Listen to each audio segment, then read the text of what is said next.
Now you have an offer. Oh my God, now what?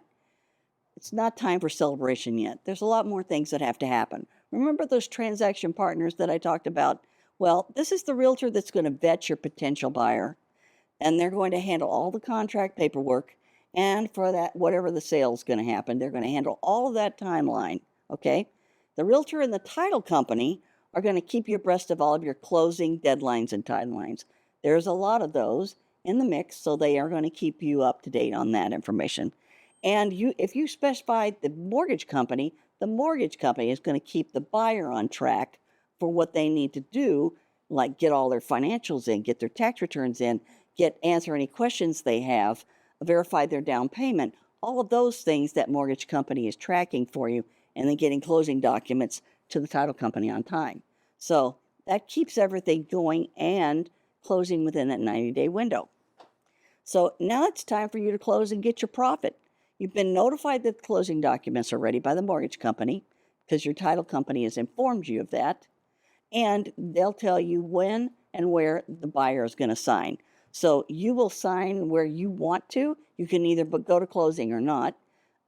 Usually I don't, just because this is an investment property. If this were me selling to just Joe and Jane buyer, I would go to make them comfortable. But this is an investment property. Usually don't go. Too many questions come up you don't need to answer. So I just have my title company take care of it. And they can close remote anywhere. So a notary has to be there for signing. But if they're going to be in Florida and you're in Texas, then they send a mobile remote and they sign wherever it is they are. I've had people close in Europe. I've had them close in New Zealand. It's not a problem. It happens within, you just have to give them time to set that up. So usually it takes 2 to 4 days to set that up, okay? If you're closing in person, I do not invite my partners to closing because too many cooks in the kitchen is a disaster. It never fails that partner will answer questions he does not know the answers to. He'll answer them incorrectly, causes you headaches and heartaches. Just don't do it. And then make sure your title company has your wiring instructions so they know where to send your money. That's the most important part of this whole transaction for you to make money. Absolutely. That's your best day, and then you're able to celebrate. How do you grow your business? Well, number one, you got to leave your ego out of the equation. But I can tell you that being a control freak and handling multiple things at once, it bodes well in this business.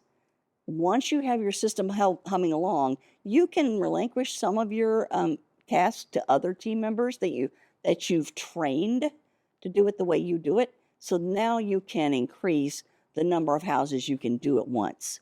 So that comes in handy. You'll learn to break down your rehab process in stages so you can stack your subs. That means having more than one type of sub in the house at a time, or one discipline. So I can have my plumber and electrician working in the house at the same time, and my HVAC and the guy in the attic. So now nobody's going to get upset and pissed off because they're all like divas. So nobody's going to get upset because they're going to work where they need to work. Then they just switch places. And the HVAC guy, he's in the attic. Nobody's bothering him anyway. So that way I'm consolidating the amount of time that I'm working on something. Multiply yourself through others. That's where you need to train some other folks to be able to do what you do. You're going to have to structure some kind of a payment program with them. You can do it hourly. You can do it percentage-wise. There's a gazillion ways to structure that. Let your best subs direct other subs. My electrician is top of the line, on the ball guy. He is great at communicating and understanding what I'm looking for when I'm doing something.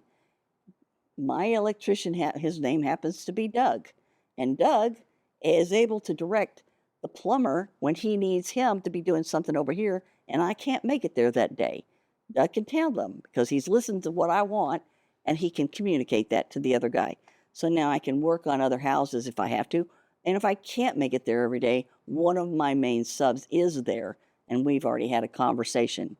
If your goal is the Millionaires Club, you want to make $1 million doing this or more, singleness of purpose is omnipotent. And I say that because if you have a 9 to 5 W-2 job, this just isn't going to be that $1 million income thing that you would like to have. There's just not enough hours in the day. So you have to basically do one or the other, or have a partner that you're comfortable with handling everything else that to be able to do it for you. But usually it's you not being in a W-2 job. You need to be patient, you need to be vigilant, and you know that good deals are going to come to you. It does happen. Profits are going to happen for you. And since I work with you on your first deal, if you're in my masterclass, I definitely better be a profit that's going to come to you. Operate with integrity and good character. I can't say that enough. If everybody knows that you're fair and that you do what you say, they trust you, okay? Always pay your subs in a timely manner. Never make them wait for a check. They're trying to feed their family just like you are. So they need to know that you're going to pay them what you said you would when you said you would. And then they become more trustworthy. They become more in tune with timelines and things like that, because that's how their paycheck is paid.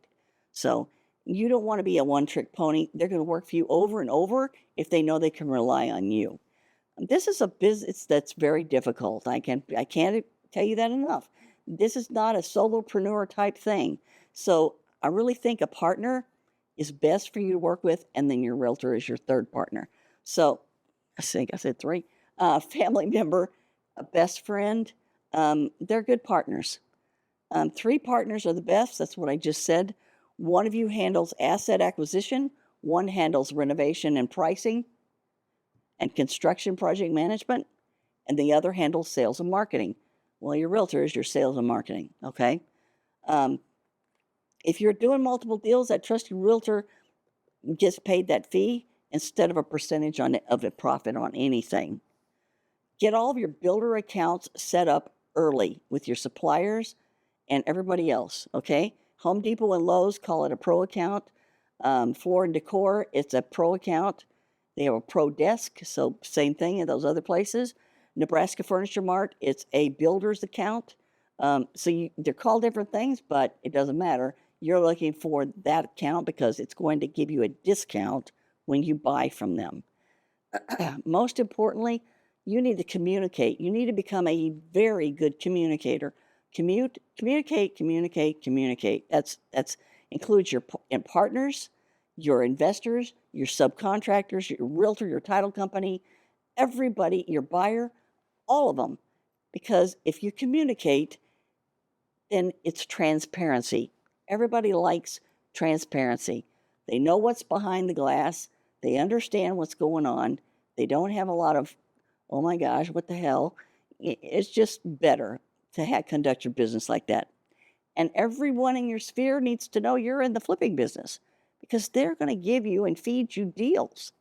It's going to come to pass. You'll get 20% of your deals probably from people like that sphere that knows what you do.